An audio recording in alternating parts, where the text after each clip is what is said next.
Si tuvieras que decir las características o marcas de una iglesia que podrías llamar lo más bíblica posible, ¿no? O una iglesia llena del Espíritu Santo de Dios, ¿cuáles serían estas características o cuáles serían estas marcas de esta iglesia? O imagínate que has cambiado de ciudad, ahora vives en otro lado, ya está lejos de la iglesia que solías asistir. ¿Cómo lo harás ahora? ¿En qué iglesia te vas a congregar? ¿Cómo encontrar una iglesia? ¿O cómo tener una mirada bíblica para encontrar una iglesia donde congregarse? ¿Será que es una iglesia donde el pastor ora y los hermanos oran todo tiempo en otras lenguas espirituales? ¿Esta será una iglesia bíblica y llena del Espíritu Santo de Dios? Para algunas personas es lo que ellas buscan. Si no hay esto, ya ni vuelven. ¿Será que es una iglesia donde todo rato los hermanos están diciendo aleluya, gloria a Dios, mientras el pastor está predicando? Que no está mal, pero hay personas que dicen que si una iglesia no lo hace, es una iglesia fría. ¿Será que es esto lo que debemos de buscar? Hay gente que lo que busca es que la gente se caiga al suelo mientras la alabanza, o cuando el pastor ore, que la gente se caiga al suelo. Entonces dice, aquí es una iglesia llena del Espíritu Santo de Dios. O cada vez se queda más como un hábito las personas buscar una iglesia diciendo, no, es porque allí me siento bien, ¿no? Entonces busca que haya una silla confortable, que tenga un buen ambiente. Entonces algunos están pintando de negro para que quede más bonito a la vista, y así se alumbra con luces y colores los que están delante. Incluso hay iglesias que si llegas te van a dar un bombón el primer día. Dice, mira, eres un visitante, te doy un bombón, mira, para que te sientas a gusto. ¿Está mal? No. Pero ¿cuál es la intención de hacerlo? Te queremos atrapar para que te sientas bien, para llenar tu ego, para que te sientas súper bien, entonces vas a querer volver, ¿no? ¿Está bien? ¿Está mal? Bueno, la Biblia no dice nada sobre esto, pero las intenciones de nuestro corazón es lo que hay que mirar. Y ahora, si estamos buscando una iglesia que congregarnos, ¿qué habríamos de mirar, ¿no? Hoy estamos en el día 6 de nuestra serie, llamada, ¿no?, Hasta lo último de la tierra, donde nos estamos enfocando en el libro de Hechos, que fue lo que Cristo dijo, ¿no?, que recibirán sus discípulos poder de lo alto para ser testigos desde donde ellos estaban hasta las provincias alrededor y hasta lo último de la tierra, ¿sí? Entonces, como ya podéis imaginar por las preguntas que yo hice al inicio, el título de la predicación de hoy es una iglesia llena del Espíritu, ¿sí? Una iglesia llena del Espíritu. Y quiero hacer un paréntesis, ¿no?, antes de entrar de lleno en materia, ¿no? Porque una iglesia llena del Espíritu Santo tiene muchísimas más características de lo que podremos ver hoy. Entonces, no voy a ser exhaustivo en el tema. ¿Qué significa esto? Que no voy a hablar de todas las características que tiene una iglesia llena del Espíritu Santo. Pero hay dos razones por ello. Primero, que el tiempo no nos daría, ¿no? Y segundo, porque el texto que estamos mirando nos da características, entonces vamos a hablar de las características que el mismo texto nos trae, ¿no? Imagínate tú que estás haciendo tu devocional hoy y te tocaría este texto de la palabra.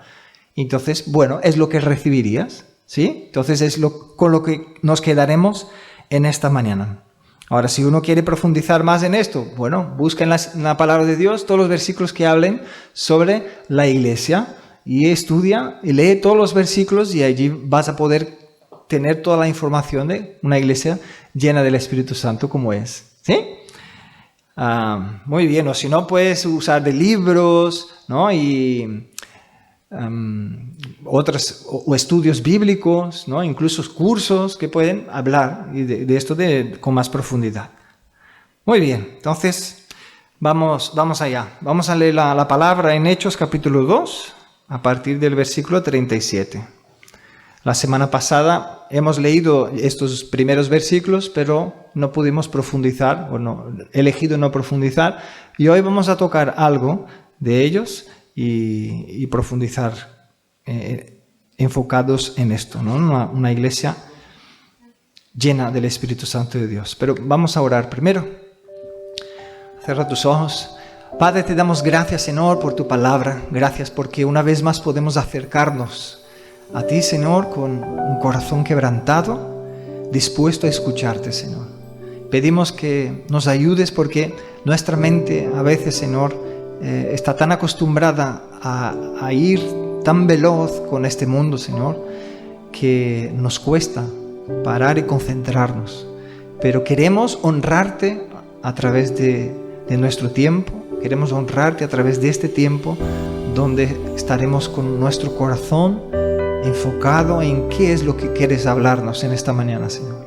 Y pedimos, habla nuestro corazón, enséñanos, porque te amamos, Dios, y queremos aprender más de ti, queremos aprender más de tu palabra. Es lo que pedimos. También, Señor, clamando que nos ayudes en nuestra debilidad para que no seamos simplemente oidores, sino que pongamos en práctica tu palabra, Señor, en nuestras vidas, en el día a día, Señor, cada día de nuestras vidas. Es lo que clamamos, Señor, en el nombre de Jesús. Amén. Amén. Pues vamos allá. Hechos capítulo 2, a partir del 37. Y dice así: al oír esto, ¿al oír qué, hermanos? Vamos a recordar la semana pasada el testimonio que Pedro dio, ¿no? Hablando, vosotros habéis matado a Cristo, ¿no? Pero este Cristo está resucitado, sentado a la diestra de Dios Padre, reina sobre todo. Entonces, al oír el testimonio de Pedro, se compungieron de corazón y dijeron a Pedro y a los otros apóstoles: varones hermanos, ¿qué haremos? Y Pedro les dijo: arrepentíos y bautícese cada uno de vosotros en el nombre de Jesucristo para perdón de pecados, y recibiréis el don del Espíritu Santo. Porque para vosotros es la promesa, y para vuestros hijos, y para todos los que están lejos, y para cuantos del Señor Dios llamare. Vemos aquí en estos primeros versículos que fue predicado el Evangelio, hubo una respuesta de los que estaban allí, y se bautizaron, y dice que fueron llenos del Espíritu. No dice arrepentíos y luego hacer el cursillo con el pastor para ver si recibiréis el Espíritu Santo de Dios. No dice esto. Dice arrepentíos, bautícese cada uno de vosotros en el nombre de Jesucristo para perdón de pecados. Y luego dice, ahí sí haces el cursillo para recibir el Espíritu Santo. No, ¿verdad? Dice, y recibiréis. ¿No? Es claro que hemos visto, ¿no? Que no necesariamente es un orden que el Señor dio este orden, sino que el orden elige el Señor lo que Él quiere hacer con cada uno, ¿no? Vamos a ver esto en textos más adelante en Hechos. Pero la cuestión es que el Señor sella a aquellos que creen en Cristo. Él sella, pone un sello en sus hijos. Y aquí dice, para vosotros es la promesa. Estaba hablando con los judíos que estaban allí. Y luego dice, y para vuestros hijos y para todos los que están lejos. Recordad, ¿no? Que el Señor había prometido al pueblo judío, tenía promesas al pueblo de Israel, y era lo que ellos estaban acostumbrados, que no era el pueblo judío, que no era de Israel, estaba fuera de la promesa. Pero cuando vino Cristo, incluyó a todos aquellos que creen en Él. Por eso dijo, hasta lo último de la tierra vas a anunciar, vais a ser mis testigos, ¿no? Entonces, para los que están lejos también, para cuantos el Señor Dios llamare. El Señor llama, el Señor llama. El Señor te está llamando en esta mañana. ¿Estás atento a su oído? ¿O tienes tu oído atento a su voz? Y luego dice, y con otras muchas palabras testificaba, el versículo 40, y con otras muchas palabras testificaba y les exhortaba diciendo, sed salvos de esta perversa generación. Así que los que recibieron su palabra fueron bautizados y se añadieron aquel día como 3,000 personas. Yo no sé tú, hermanos, pero yo sí pienso que hoy podríamos ir en la calle y que 3.000 personas entregasen su vida a Cristo, me pondría enfermo. Pero lo digo medio en broma, pero es porque un pastor piensa en el cuidado de las vidas. Entonces, ¿cómo cuidaríamos nosotros a 3.000 personas? ¿Ya imagináis? ¿Cuántos discípulos tendría que estar con cada uno tener aquí para que pudiésemos estar cuidando a todos? Es muchísimo trabajo. Ellos eran solo 12. Entonces, el Señor hizo un milagro tremendo aquí. Y empezó una obra tremenda. Ahora, ¿por qué ha funcionado? ¿Por qué siguió adelante? A pesar de ser tan pocos para tanta gente. Porque cuando uno entrega su vida a Cristo, recibe el Espíritu Santo de Dios, dice la palabra, es lleno de su Espíritu, ya empieza la obra de santificación en su vida. Entonces, a pesar de que ellos no podían estar, vamos a hacer el cursillo del discipulado de 3 meses, no, de 1 año, aunque ellos no podían tener algo así tan firme, pero el Espíritu estaba obrando.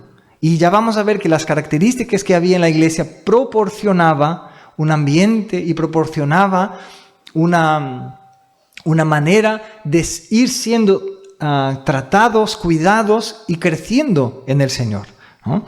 Ahora es interesante, ¿no? Como 3.000 personas entregaron su vida a Cristo allí. Y luego dice el versículo 42, y perseveraban en la doctrina de los apóstoles, en la comunión unos con otros, en el partimiento del pan y en las oraciones. Y el 43, y sobrevino temor a toda persona, y muchas maravillas y señales eran hechas por los apóstoles. Todos los que habían creído estaban juntos y tenían en común todas las cosas. Y vendían sus propiedades y sus bienes y los repartían a todos según la necesidad de cada uno. Y perseverando unánimes cada día en el templo y partiendo el pan en las casas, comían juntos con alegría y sencillez de corazón, alabando a Dios y teniendo favor con todo el pueblo. Y el Señor añadía cada día a la iglesia los que habían de ser salvos. Aleluya. Hasta aquí. La primera característica de una iglesia que es llena del Espíritu Santo de Dios es una iglesia que persevera. Y esta es la primera palabra que aparece en el versículo 42. Y perseveraban. La vida cristiana es una vida de perseverar. Es una vida que nos llama a perseverar. Es imposible vivir como un hijo de Dios y no tener capacidad para perseverar. La marca, una de las marcas, ¿no?, de una iglesia que es llena del Espíritu Santo, es una iglesia que persevera. En 2 de Timoteo, mientras yo meditaba, ¿no?, en esta palabra de perseverar, yo me he acordado de 2 Timoteo, cuando el apóstol Pablo da consejos a Timoteo como discípulo, diciendo, oye, te voy a dar 3 figuras, ¿no?, de soldado, de atleta y de un labrador. Y como soldado, en estas metáforas el apóstol Pablo dijo, sufre penalidades como un buen soldado de Jesucristo. Ahora, qué curioso, ¿no?, que él empiece con un soldado. Ahora, cuando él dice sufre penalidades, él no está diciendo que no está llamando a que él busque sufrir, busque martirizarse, ¿no? Igual que mucha gente dice, ay, se pega y dice, ay, qué miserable soy. No es esto lo que el Señor está hablando. Él está hablando que como soldado habrá sufrimiento que él necesitará soportar a causa de Cristo. Por eso es tan dañino este anuncio del Evangelio, como que habla como si fuese la vida con Cristo fuese todo color de rosas. Todo va a salir bien, todo va a funcionar, todo se va a resolver. Porque ser seguidor de Cristo,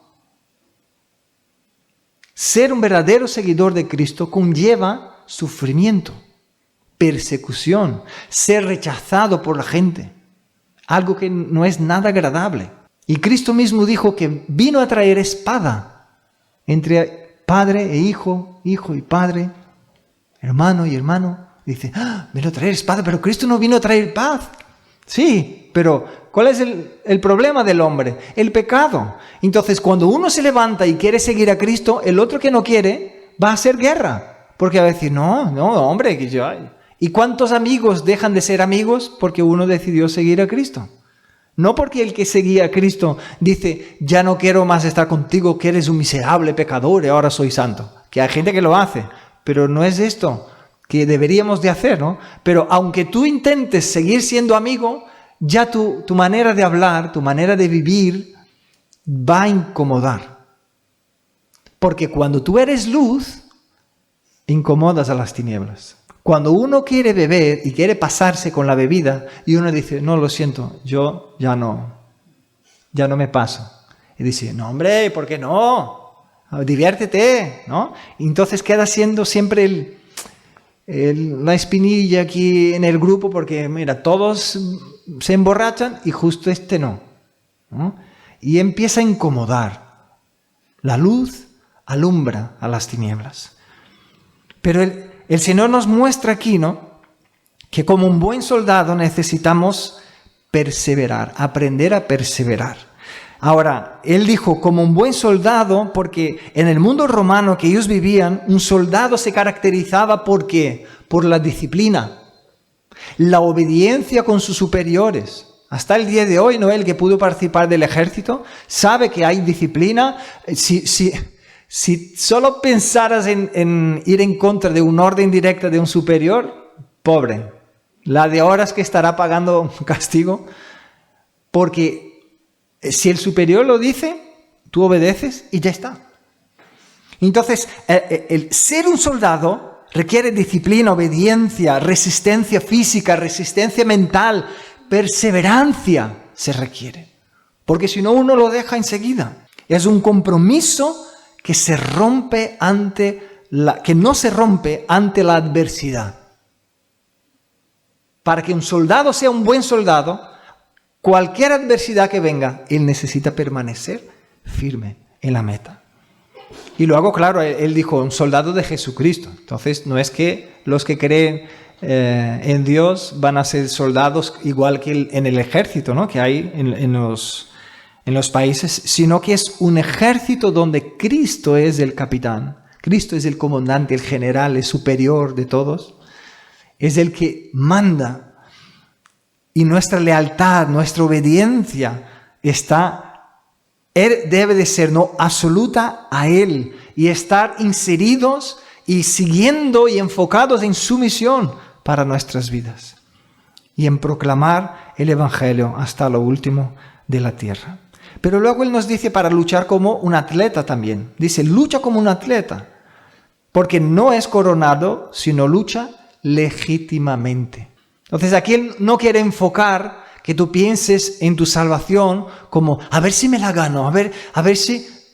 No, Él dice, a ver, igual que un atleta está pensando en el premio, vosotros sois más que vencedores. Entonces ya empezáis como vencedores porque Cristo venció. Ahora, no podéis estar ahí, Pancho, sentado en la poltrona diciendo, bueno, como Dios ya me salvó, aquí me quedo. No, es pensad en el reino de Dios como un atleta. ¿Qué hace el atleta? Hace sol, está entrenando. Llueve, está entrenando. Está cansado, sigue entrenando. Ya el cuerpo le dice, me duele, sigue entrenando. Porque tiene una meta. Tiene su mirada en una meta.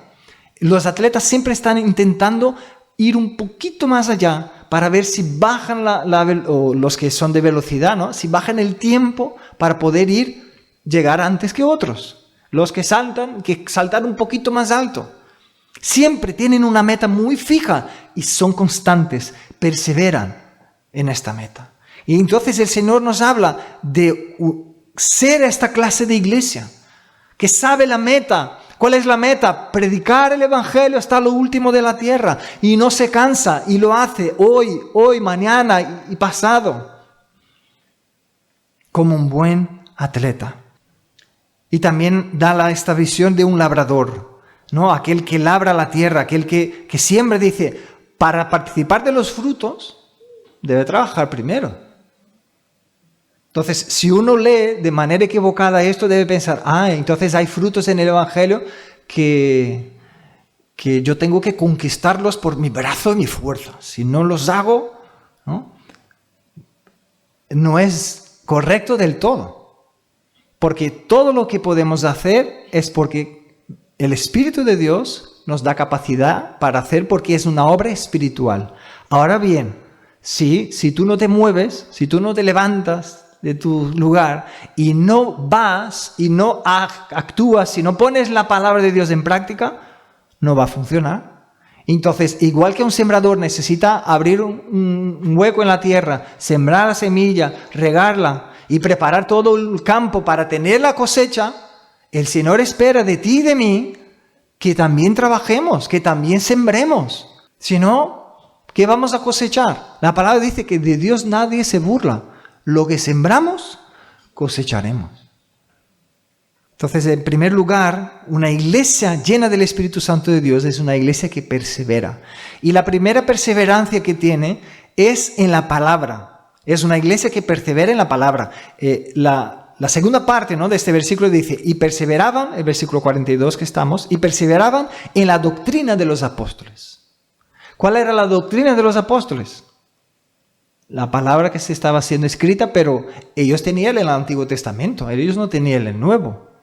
Todo lo que ellos recibían era del Antiguo Testamento y de la vivencia que los apóstoles tuvieron de Cristo, porque el Espíritu de Dios vino para hacer recordar todo lo que Cristo había enseñado. Entonces Dios usó los apóstoles para ir levantando y escribiendo lo que hoy tenemos como el Nuevo Testamento, y ellos pudieron vivirlo ya mientras se estaba escribiendo. Perseveraban en la doctrina de los apóstoles. ¿Cuánto perseveras tú en la palabra de Dios? No solo en la lectura de conocerla, sino de hacerle caso a la palabra de Dios. Porque hay cosas que el Señor dice que son buenas para nosotros y hay otras que dice que son malas, y necesitamos hacer caso a lo que dice la palabra. No decir, bueno, yo hago esto porque siento, pero la palabra de Dios dice lo contrario. Bueno, me da igual. Yo ya he visto personas diciendo que son cristianas y decir estas burradas. Ahora, luego vemos los frutos en sus vidas de que Dios no es glorificado en sus vidas. Entonces, te pregunto a ti en esta mañana, ¿perseveras en la palabra de Dios? Es decir, ¿haces caso a lo que dice la palabra de Dios? ¿Miras tu vida? ¿La usas como un espejo para mirar tu vida, mirar tus decisiones? Es decir, ¿estoy viviendo de acuerdo con lo que la palabra dice? ¿Estoy esforzándome en el Señor para rendir mi corazón, sujetarme al Señor, para vivir de manera que su nombre sea glorificado a través de mi vida? La primera perseverancia es una iglesia que persevera en la palabra, para que sea una iglesia llena del Espíritu Santo de Dios, porque es una palabra inspirada por el mismo Espíritu Santo. El segundo punto de la perseverancia, una iglesia llena del Espíritu es una iglesia que persevera en la comunión los unos con los otros. Aquí dice, ¿no? Y perseveraban en la doctrina de los apóstoles en la comunión unos con otros. Cuando una persona empieza a querer entregarse a algún pecado, normalmente lo que empieza a hacer es dejar la comunión en la iglesia, porque sabe que lo está haciendo mal y sabe que va a salir a la luz, y entonces ya empieza a dejar la comunión. Por eso muchos se preocupan, ¿no?, cuando una persona no viene a un culto o cuando deja de asistir regularmente a una iglesia, de que la persona puede estar en esta situación. A veces no, a veces deja por otras cuestiones, ¿no? Pero un indicador a veces de una persona que está poniendo su mirada más en las cosas naturales que en Dios es que empieza a dejar la comunión. Y no digo solo el culto del domingo, ¿no?, sino que la comunión en general con los hermanos, ¿no? La persona se aparta, ya no quiere escuchar, no quiere que nadie le diga nada, porque se ha puesto en su cabeza que quiere hacer algo que sabe que está mal delante del Señor. Entonces me alejo de las personas que me van a decir que estoy equivocado, porque quiero estar cerca de personas que me digan que está bien. Si yo soy feliz, estoy bien, ¿no? Ahora, el Señor nos manda perseverar en la comunión. La importancia de la comunión. Nosotros cuando salimos a la piscina juntos o a la playa, ¿cómo vamos a quedar? Cuando comemos juntos, igual vamos a comer hoy. Lo hacemos de manera intencional. No porque pensamos que la vida es un parque de diversiones y estamos aquí para divertirnos. Lo hacemos porque el Señor manda que tengamos comunión. Ahora, imaginaros si la vida de iglesia que tuviésemos fuese venir domingo al culto y cada uno para su casa. Y ya no nos hablásemos. ¿Cómo sería? Poco conocemos a los hermanos, ¿no? Poca profundidad tenemos de saber qué está pasando con mi hermano, cómo está, que ellos van a saber poco de mi vida tampoco. Pero esta no es la voluntad del Señor. Claro que uno no va a salir diciendo todos sus problemas a toda la iglesia. Pero podemos conocerlos. Podemos decir, mira, yo sé que ese hermano es un poco más extrovertido. Si está en un grupo, normalmente está hablando porque es más extrovertido. Mira, este hermano ya es más calladito. Si hay alguien hablando, nunca habla. Pero cuando se le pide que hable, entonces ya sí habla, ¿no? Esto es ir conociéndonos, saber cómo somos. Ahora, ¿cómo vamos a conocernos si simplemente estamos sentados en un domingo mirando al pastor hablar, ¿no? Y cantando con los hermanos de alabanza? Esta no es la comunión que el Señor espera que tengamos.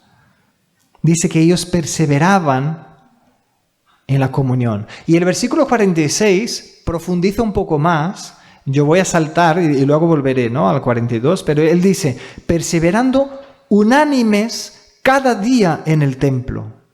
Y partiendo el pan entre las casas, comían juntos, con alegría y sencillez de corazón. ¿Ves aquí la comunión? Ellos fueron tan impactados por el Evangelio que cada día, hermanos, ellos estaban en el templo, comían juntos, partían el pan. Aquí se entiende el partir el pan como es en el singular que está hablando de la cena del Señor, de que ellos celebraban la Santa Cena. Hay unos que interpretan de esta manera, hay otros que interpretan que ellos compartían la comida los unos con los otros. Ahora, la comunión es tan importante porque es imposible que un pastor pueda conocer a todos con tanta profundidad, que pueda saber de la dificultad o el problema o la necesidad de todos de manera tan profunda. Puede conocer, puede saber, sí. Sería bueno que pudiese estar enterado de todo, sí, pero imagínate, ¿no?, que 20 hermanos en una semana en una iglesia que tienen ahí unos 500 miembros, ¿no? 20 hermanos tienen una urgencia en aquel instante. ¿Cómo hace el pastor? Para atender a los 20, porque los 20 necesitan allí asistencia.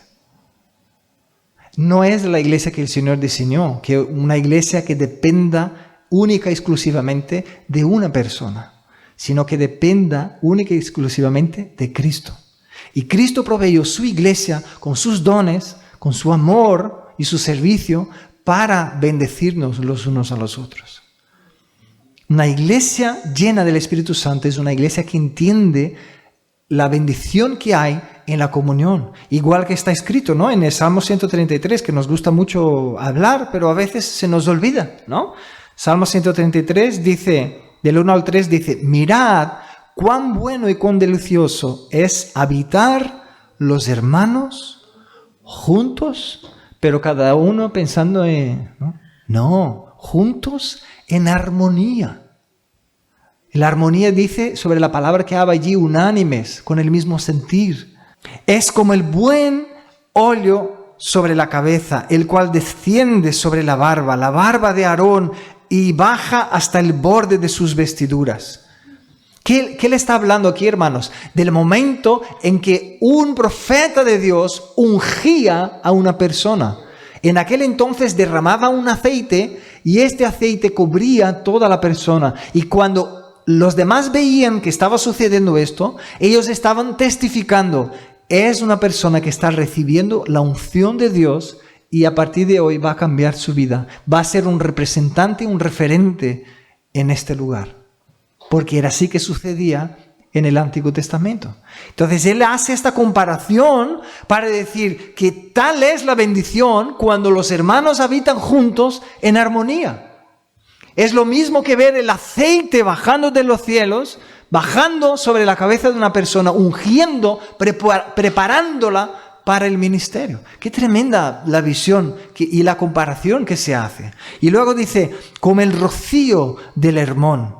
¿Cómo será el rocío, hermanos, en medio del desierto? ¿Cómo será? ¿No? Gratificante. En estos días de tanto calor, ¿no? Incluso cuando voy al campamento con los jóvenes me llevo un flus de estos con agua y hago...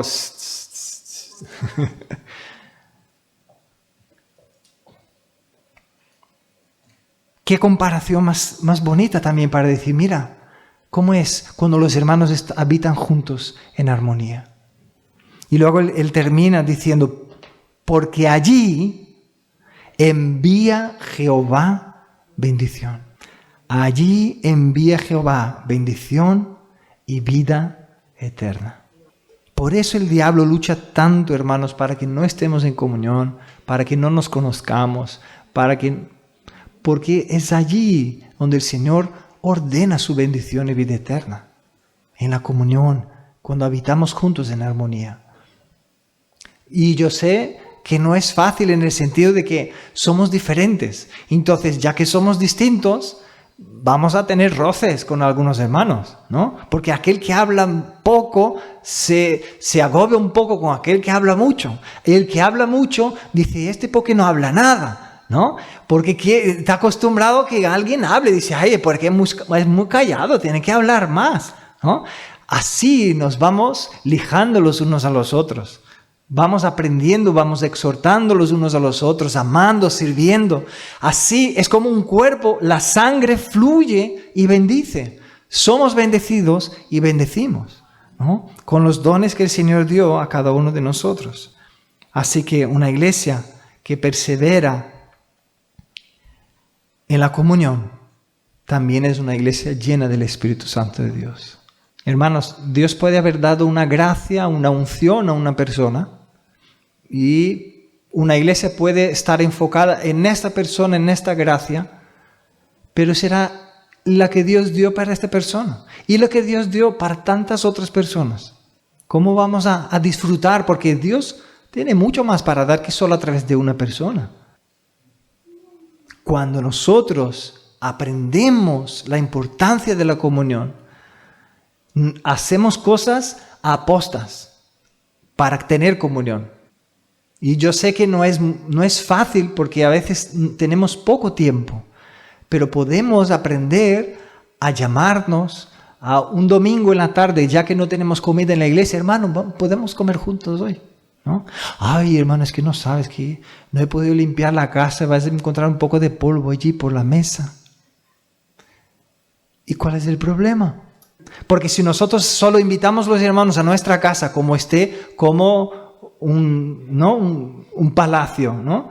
Y la comida que sea la comida la mejor de la mejor. Claro, uno va a ir y va a decir, madre mía, no invito a nadie en mi casa. Pues. ¿Sí o no? Porque queremos hacer una apariencia de algo que no vivimos entre semana. Queremos hacer una apariencia a los hermanos que vienen a visitar. Claro que lo hacemos también queriendo agradar, ¿no? Queriendo recibir bien, pero en el fondo a veces nuestro corazón es porque queremos transmitir una imagen que no es la imagen de quiénes somos en realidad y cómo vivimos. Entonces necesitamos desconectarnos un poco de esto, relajar y decir, hermano, vas a encontrar un polvito por ahí, por aquí, pero lo importante es que estamos juntos.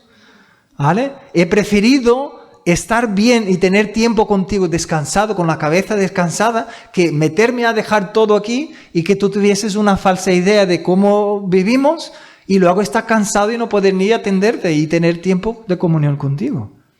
¿Me entendéis? Es que corremos tanto y tenemos tantas actividades que no llegamos a todo. Y a veces no nos damos cuenta que perdemos muchas veces tiempos de comunión porque estamos enfocados en estas cosas y preocupados con nuestra apariencia. Preocupados qué van a pensar los demás de mí.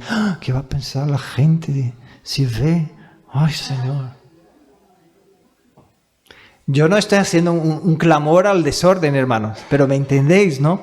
A veces damos demasiada importancia a esto y acabamos transmitiendo algo que es falso, que no lo vivimos entre semana, y también perdemos tiempo de comunión, porque luego pensamos, bueno, estaría bien, pero lo que me queda, no, mejor otro día. Y así vamos, y otro día, y perdemos tiempo de comunión y perdemos tiempo de estar con los hermanos. Valoremos la comunión sobre todo, valoremos el estar juntos sobre todo, porque una iglesia llena del Espíritu Santo de Dios es una iglesia que ama estar junto, es una iglesia que ama compartir, que ama estar con hermanos que claman al Señor, que aman al Señor, que quieren al Señor, que quieren servir al Señor. Y en muchas veces de nuestras conversaciones somos consolados, recibimos amor, podemos orar por nuestros hermanos pueden orar por nosotros, aprendemos algo que el Señor ha enseñado a este hermano, aprendemos algo que he enseñado a otro hermano, el otro puede aprender algo que el Señor nos mostró aquella semana. Es que hay tantas cosas que pueden nacer de la comunión.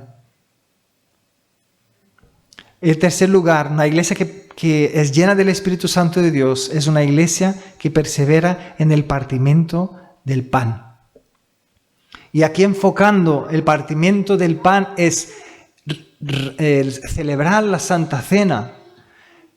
Es una iglesia que no se olvida la obra que Cristo hizo en la cruz como para dejar de celebrarla. El partimiento del pan, en este sentido de celebrar la Santa Cena, habla de siempre tener en el corazón la disposición de honrar a Dios por el sacrificio de Cristo. De no olvidarse, de no menospreciar. Porque hay iglesias que cuando tú hablas del sacrificio de Cristo dicen, no, esto ya lo sé, pastor, esto ya es para los nuevos en la fe. Yo estoy en otro nivel ahora.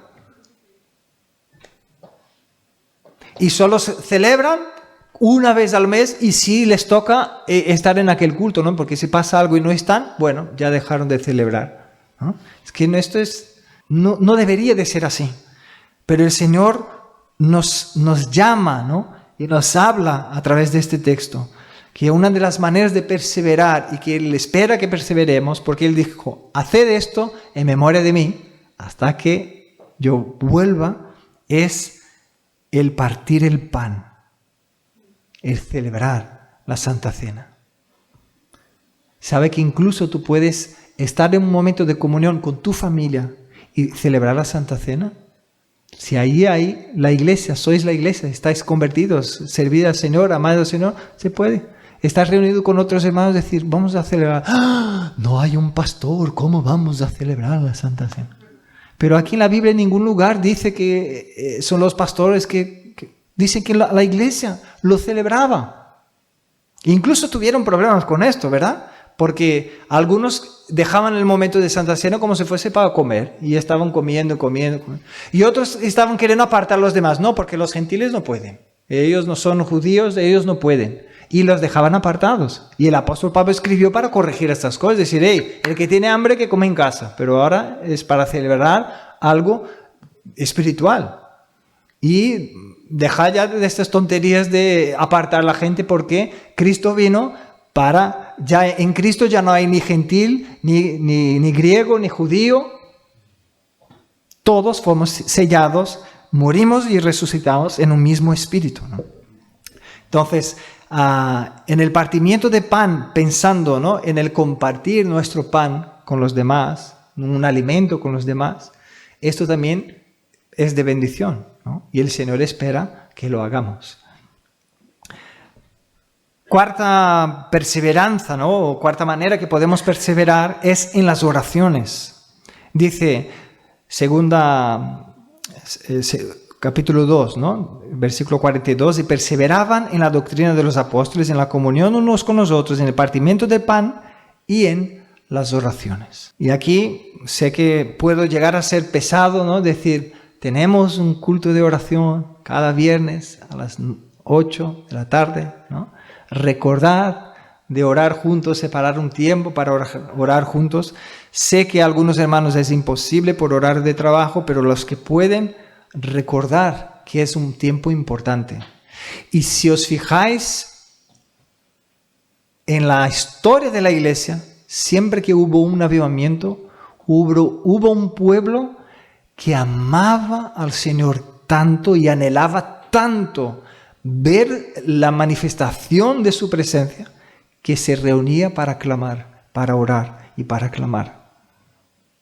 Tan importante es la oración en comunidad y también demuestra, ¿no?, la importancia que damos y cuánto vemos que es importante hacerlo. Honrar a Dios con nuestras oraciones, con nuestros hermanos, para que se vea que nosotros confiamos en Él, en nuestras necesidades, para que se vea que esperamos en Él, en nuestras necesidades, que descansamos en Él, en nuestras necesidades. Confiamos en su amor y en su fidelidad. Perseverar en las oraciones. Ahora, si quedamos solo con la oración en la iglesia, tampoco sería perseverar en la oración, ¿no? El Señor nos llama a orar sin cesar, en todo tiempo, en todo tiempo. Perseverar en la oración, en comunión con Dios Padre, todo tiempo. Hemos hablado la primera parte, que era la parte de perseverancia, ¿no?, del versículo 42. Ahora vamos a la segunda característica, que es una iglesia que teme a Dios. Versículo 43 dice: y sobrevino temor a toda persona, y muchas maravillas y señales eran hechas por los apóstoles. Antes de hablar del temor del Señor, que es el principio del versículo, creo que es importante aclarar que una iglesia que tenga maravillas y señales solamente sin el temor del Señor no es un indicador de ser una iglesia llena del Espíritu Santo de Dios. Y luego dice: pero pastor, si una iglesia no tiene el temor del Señor, ¿va a tener milagros así, maravillas? Bueno, recordemos de lo que Cristo dijo en Mateo 7. En aquel tiempo, ¿no?, en el último día, llegarán algunos al Señor y dirán: Señor, en tu nombre expulsamos demonios, en tu nombre sanamos enfermos. ¿Qué son estos, hermanos? Sino maravillas que no se pueden hacer de manera sino espiritual. Pero eran personas que estaban usando el poder del nombre de Cristo sin rendir su corazón a Cristo. Entonces, tener señales, maravillas, sanidades, simplemente sin tener el temor del Señor, no demuestra que una iglesia sea llena del Espíritu Santo. Porque una iglesia llena del Espíritu Santo les pasa lo que apareció aquí: sobrevino temor a toda persona. El temor de Dios, aquel que fue profetizado, que vimos, ¿no?, allí cuando hablábamos de la profecía, ¿no?, sobre el derramar del Espíritu Santo, que el Señor pondría temor en sus corazones.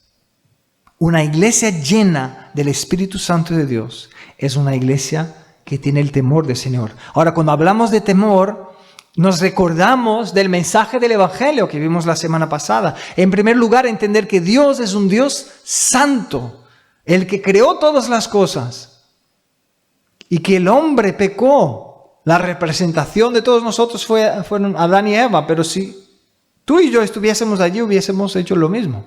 El hombre es pecador. Entonces, vivir con temor es entender que hay un Dios santo que lo ve todo. Y no como aquel señor mayor, ¿no?, con un rayo en la mano esperando para dar a uno, ¿no? Dice: este ha pecado, le doy, ¿no? No, es vivir con temor sabiendo que todo lo que sembramos vamos a cosechar. Estamos sembrando lo malo. Ya no sirve que diga: ay, Señor, lo siento mucho. Vale, estás perdonado porque Cristo pagó tu deuda, pero las consecuencias del pecado, ahí te quedas.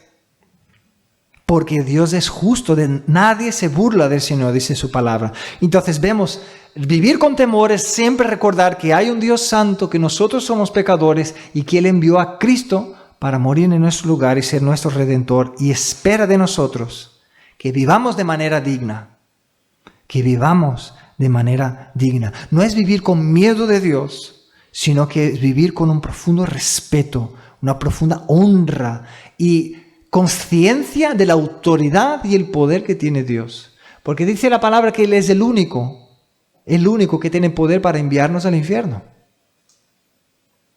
Una iglesia llena del Espíritu Santo de Dios es una iglesia que vive el temor del Señor. ¿Cómo estás viviendo tú? ¿Cómo se ve que temes a Dios en tu vida? En tus decisiones, en tu manera de hablar, de cuidar a tu esposa, a tu marido, a tus hijos, a tus padres, a tus hermanos, en manera de tratar. ¿Cómo se ve el temor de Dios en tu corazón? Y no digo que seamos perfectos, hermanos, pero cuando nos equivocamos, el Señor espera que reconozcamos, que digamos, lo siento, me he metido la pata. No me he portado como se debe portar un hijo de Dios. ¿Cómo está? ¿Cómo se ve el temor de Dios en tu vida? En tercer lugar, una iglesia que habla de Dios es una iglesia llena, o que alaba a Dios es una iglesia llena del Espíritu Santo. La primera parte del versículo 47 dice, y alabando a Dios. Y alabando a Dios. Ellos se juntaban, hermanos, y alababan al Señor. Pero qué interesante, ¿no? Sin antes venir el temor del Señor, serían como el pueblo que decía en Isaías 29, que decía, Isaías 29:13 decía, dice pues el Señor, ¿por qué este pueblo se acerca a mí con su boca y con sus labios me honra, pero su corazón está lejos de mí? Y su temor de mí no es más que un mandamiento de hombres que les ha sido enseñado. Entonces vemos que es una iglesia que alaba, que honra al Señor, porque una iglesia que ama al Señor expresa su amor. Es lo que nosotros usamos en aquel dibujo, ¿no? Que habla sobre adorar. Una iglesia que ama al Señor expresa su amor. Podemos expresar el amor que tenemos al Señor a través de cánticos, a través de poesías. Podemos expresar el amor que tenemos al Señor con nuestras palabras, pero principalmente que sea de corazón. Si no son palabras vacías. Y el Señor espera que hagamos esto, que alabemos su nombre, que glorifiquemos tu nombre, que honremos su nombre, porque Él es digno de ser alabado. Amén. La segunda parte del versículo 47 dice, y teniendo favor con todo el pueblo, ya sabemos que esto fue una gracia que el Señor dio en aquel momento, ¿no? Porque luego vino persecución, tuvieron que huir, entonces no es que todo el rato tenían el favor del pueblo, ¿no? Porque hay iglesias que se meten en esto y creen que cuando sean aceptados por la comunidad, entonces va a estar bien, ¿no? En el sentido de que nadie vea raro que somos cristianos, pero si nadie ve raro que somos cristianos es como si estamos viviendo como el mundo, ¿no? Entonces, aquí fue algo especial que el Señor dio para que ellos tuviesen favor con el pueblo, pero luego vino persecución y otras cosas más, ¿no? Entonces, vemos que una marca de una iglesia llena del Espíritu Santo de Dios no es que toda la comunidad va a estar dando saltos de alegría porque la iglesia está allí, ¿no? No necesariamente. Entonces, puede haber una iglesia donde es perseguida, pero está siendo llena del Espíritu Santo de Dios, ¿no? La tercera parte del versículo 47 dice, y el Señor añadía cada día a la iglesia los que habían de ser salvos. En otras versiones dice, añadía al grupo, a los que habían de ser salvados, y otros decían, añadía al número de ellos. Para dar esta intención de que el Señor añadía a la iglesia.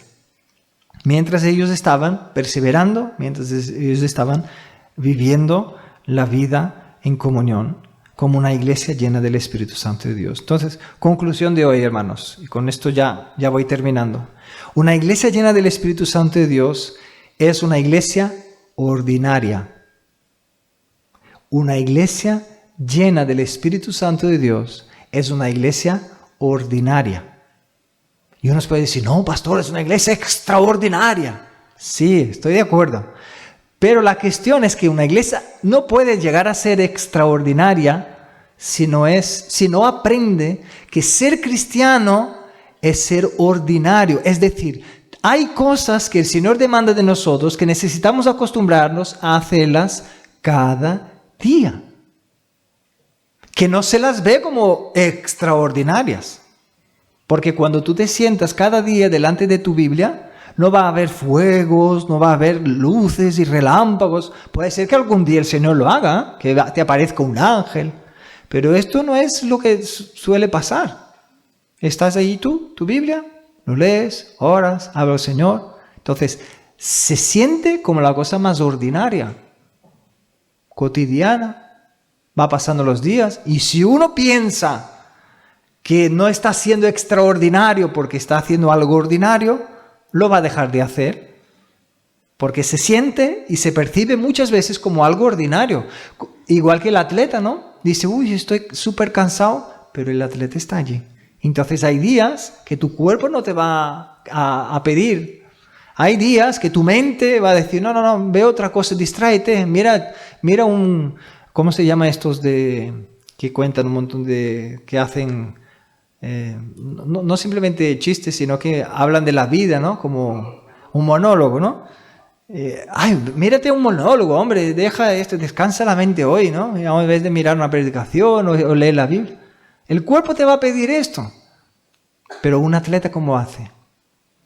Puedo hasta mirarlo, pero antes necesito. Mi corazón lo necesita. Soy un atleta, estoy luchando, estoy sembrando. Entonces, hermanos, una iglesia llena del Espíritu es una iglesia ordinaria. Pero no significa que sea aburrida porque es ordinaria, sino que a veces nosotros la vemos así porque no vemos el propósito por detrás de lo que es ordinario que el Señor nos mandó a hacer. El valor de las instrucciones de Cristo para nosotros. Todo lo que Cristo nos mandó a hacer tiene un propósito eterno por detrás. Pero claro, cuando nosotros lo hacemos varias veces, puede empezar a parecer algo aburrido o ordinario que no parezca extraordinario. Si estamos en un tiempo de siembra, imaginad, ¿no? El que siembra va sembrando y simplemente está metiendo las semillas en la tierra y cerrando. Y ahí está. Y cada día pasando la agüita, ¿no? Aquí ponen estos que van girando y van echando agua, pero no tiene nada de extraordinario, hermanos. Ahora sí que hay partes que son extraordinarias, ¿no? El momento de la cosecha, esto es increíble. ¿Cuántos ya habéis podido ir a un árbol que da fruta y coger el sí, ¿no? Lavarlo y disfrutarlo así ya maduro, es que sabe muy distinto de lo que se compra en un mercado. A la hora de cosechar sí que se ve extraordinario, pero la vida cristiana no es solo de cosecha, habla de la siembra. Entonces, una iglesia llena del Espíritu Santo de Dios es una iglesia que da valor, que valora, que da la importancia que tiene a los hábitos de gracia que el Señor nos dejó. Estos que nuestro hermano David ha ido hablando los domingos que él fue hablando, son cosas que repetimos muchas veces. Incluso el celebrar la Santa Cena, hay gente que lo puede hacer y decir, bueno, otra vez, y lo tomar como algo ordinario, como bueno, en el sentido de no dar la importancia que tiene. Y dice, hermano, ¿te das cuenta que estás haciendo? Pero así somos nosotros, nos despistamos y necesitamos constantemente estarnos recordando de lo que es importante. Las prioridades bien definidas, un creyente que es lleno del Espíritu Santo tiene, y una iglesia llena del Espíritu Santo de Dios es una iglesia que da importancia a lo que es ordinario. Pero es ordinario, pero son mandamientos de Cristo. Y si son mandamientos de Cristo, son extraordinarios. Aunque yo esté sembrando y ahora mismo no estoy viendo la cosecha, pero es algo extraordinario que el Señor me ha permitido vivir y que será para su gloria. Amén. Entonces, una iglesia que solo aparenta ser extraordinaria, pero no es ordinaria en sus fundamentos, es una iglesia que no es extraordinaria en verdad y jamás llegará a ser llena del Espíritu Santo. Ahora, una iglesia que es ordinaria, que valora los mandamientos de Cristo, que busca vivirlos, se esfuerza por vivir la vida cristiana de manera digna, es una iglesia que es guiada por el Espíritu Santo y llega a ser una iglesia extraordinaria. Amén. Amén. Aleluya. Entonces, ¿qué es lo que vimos hoy, hermanos? Para poner aquí en orden los pensamientos. Una iglesia llena del Espíritu Santo es una iglesia que persevera en la palabra, persevera en la comunión, persevera en el partimiento del pan y persevera en las oraciones. Una iglesia llena del Espíritu Santo de Dios es una iglesia que teme al Señor y que alaba su nombre en todo tiempo. Amén. Vamos a ponernos de pie, vamos a orar. Oh Señor, te damos gracias, Señor, por tu palabra. Gracias, Señor, porque podemos en este texto recordar cómo espera que nosotros seamos como iglesia, Señor. Sabemos que no está todo aquí, no hemos visto todo, pero ya lo que hemos visto, Señor, ya mueve y remueve nuestro corazón, Señor. Nos anima, Señor, en las cosas que a veces vamos quitando importancia de ellas porque las hacemos varias veces y tenemos la tendencia en nuestro corazón, Señor, a menospreciarlas. Y en esta mañana, Señor, te damos gracias porque tu Espíritu hace avivar en nuestros corazones la importancia que tienen las pequeñas cosas, los mandamientos que nos dejaste hacer, Señor, como iglesia. Las cosas que las repetimos cada día como hijos y las cosas que repetimos incluso en comunidad. Gracias, Señor, por hacernos recordar lo importante que es y lo extraordinario que es. Y pedimos, Señor, por tu gracia y por tu misericordia, levántanos como una iglesia llena de tu Espíritu, Señor. Pero una iglesia no que solo aparente, Señor, tener tu presencia, sino que tengamos tu presencia, Señor, desde lo más íntimo en nuestro corazón, Señor. Desde nuestro lugar más íntimo, allí donde nadie nos ve, Señor, hasta en las cosas más grandiosas que puedas llevarnos a hacer, que en todas y en cada una de ellas tu nombre sea honrado, tu nombre sea glorificado, tu nombre sea exaltado, Señor.